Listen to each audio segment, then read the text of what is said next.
कर सर्वे किया जाता है, जिसके बाद ही स्थितियां साफ होती हैं।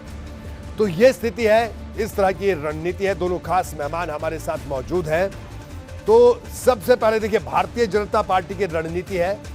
राघवेंद्र सिंह भारतीय जनता पार्टी के विधायक। राघवेंद्र जी, बताइए कि आपको लगता है कि आपकी रणनीति कारगर होगी और आपकी केंद्र सरकार और राज्य सरकार ने जो अन्य पिछड़ा वर्ग है, जो ओबीसी है, इस तबके के लिए ऐसा काम किया है कि पिछली बार की तरह इस बार भी ये पूरा तबका आपके साथ चलेगा? क्या कहना आपका?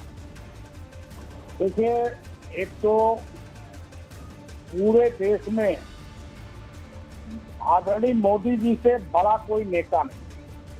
और अगर ओबीसी की बात की जाए, वैसे हम लोग आदरणीय मोदी जी को ओबीसी के संक्षिप्त दायरे में नहीं रखना चाहते, क्योंकि वो देश के सर्वमान्य नेता हो चुके हैं। और ओबीसी की बात आती है तो उनकी पैदाइश ओबीसी परिवार में हुई है। देश में ऐसा कोई नेता नहीं जो भारतीय जनता पार्टी के इस बड़े नेता की तुलना में कहीं भी किसी भी कोने पे खड़ा हो सकता है। इसलिए हमें उसकी चिंता करने की जरूरत नहीं है। उत्तर प्रदेश में सभी जातियों के लोग भाजपा से जुड़े हैं। और जो 4.5 साल पहले 2017 में चुनाव हुआ था जी, या 2019 में सपा और बसपा के गठबंधन के बाद यह रूमर उड़ाया गया कि अब तो यूपी में बीजेपी साफ। लेकिन जनता ने भाजपा के कामों को आधार बना करके इन लोगों को साफ कर दिया और भाजपा मजबूती के साथ, अगर प्रस्तुत में देखा जाए तो और मजबूती के साथ उत्तर प्रदेश में खड़ी हुई है। और हमें विश्वास है कि 2022 में, ठीक है, जबकि हम लगातार 1.5 वर्षों तक कोरोना के संघर्ष से जूझते रहे, विपरीत। ठीक है राघवेंद्र जी, आपका ये कहना है कि आपके साथ ये पूरा तबका मजबूती के साथ खड़ा होगा। मैं आपको रोकूंगा, अब्दुल हफीज गांधी साहब को चर्चा में लेकर आऊंगा। अब्दुल हफीज गांधी साहब, समाजवादी पार्टी का जो नारा है, क्या आपको लगता है वो नारा, हालांकि कब से सुन रहा है इस देश का ओबीसी, इस प्रदेश का ओबीसी, लेकिन क्या आपको लगता है कि इस बार पूरा ओबीसी आपकी पार्टी के, आपके नारे के साथ चलेगा, आपके साथ चलेगा? क्या कहना आपका? देखिए, समाजवादी पार्टी हमेशा सामाजिक न्याय यानी कि सोशल जस्टिस की पक्षधर रही है। हमने हमेशा ये मांग की है कि जिसकी जितनी संख्या भारी, उसकी उतनी हिस्सेदारी, गवर्नेंस में हो, एम्प्लॉयमेंट में हो, शैक्षणिक संस्थाओं में हो, हर जगह जो है वो जाति के हिसाब से हिस्सेदारी होनी चाहिए। समाजवादी पार्टी इसके पक्षधर रही है। भारतीय जनता पार्टी ने ओबीसी समाज को हमेशा छलने का काम किया है। मैं आपको बताऊं कि नीट की परीक्षा में ओबीसी रिजर्वेशन नहीं दिया गया, जिसकी वजह से 11,000 डॉक्टर जो है ओबीसी समाज के नहीं बन पाए थे। भारतीय जनता पार्टी ने 13 पॉइंट रोस्टर सिस्टम यूनिवर्सिटीज में लागू किया, जिसकी वजह से बहुत सारे लोग, चाहे वो ओबीसी के हों, एससी के हों, एसटी के हों, ये लोग कहीं ना कहीं शैक्षिक संस्थाओं में नहीं आ पाए थे। इसके बाद आप देखिए कि जो निजीकरण हो रहा है पब्लिक सेक्टर अंडरटेकिंग्स का, उसमें भी कहीं ना कहीं आरक्षण व्यवस्था प्रभावित हो रही है। तो इन सभी मसलों को अगर आप देखें तो भारतीय जनता पार्टी ने ओबीसी समाज का नुकसान पहुंचाया है। और अभी आप बात कर रहे थे कैबिनेट एक्सपेंशन की, जिसमें कि पिछड़ों को जोड़ा जाएगा, तो भारतीय जनता पार्टी को बहुत जल्दी याद आ गई।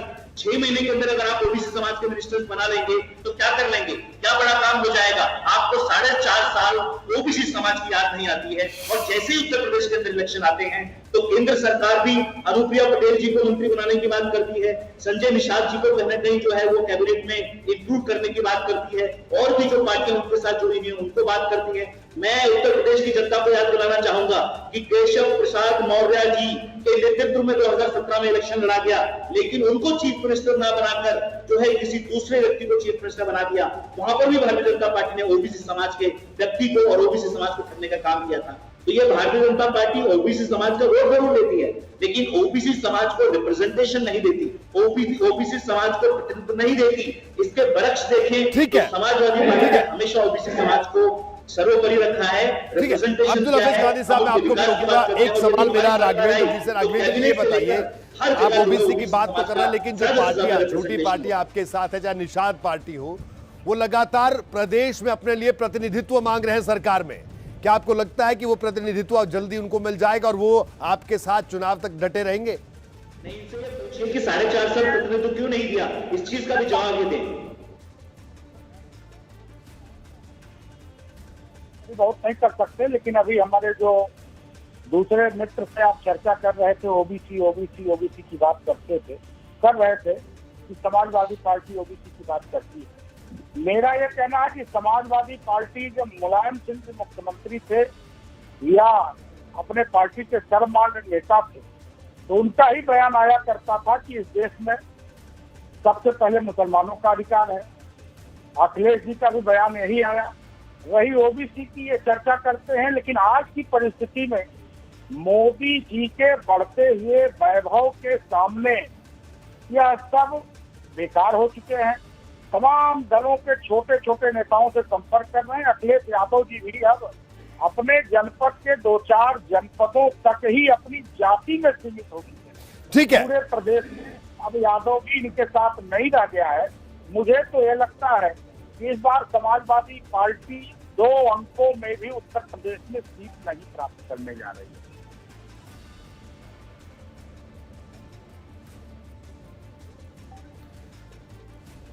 जी जी राघवेंद्र जी, मैं आपको रोकूंगा और जी मैं आपको रोक रहा हूं यहां पर। और आइए अब हम आपको सुनवाते हैं कि केंद्रीय राज्य मंत्री एसपी सिंह बघेल ने ओबीसी को लुभाने के बड़े दांव के मुद्दे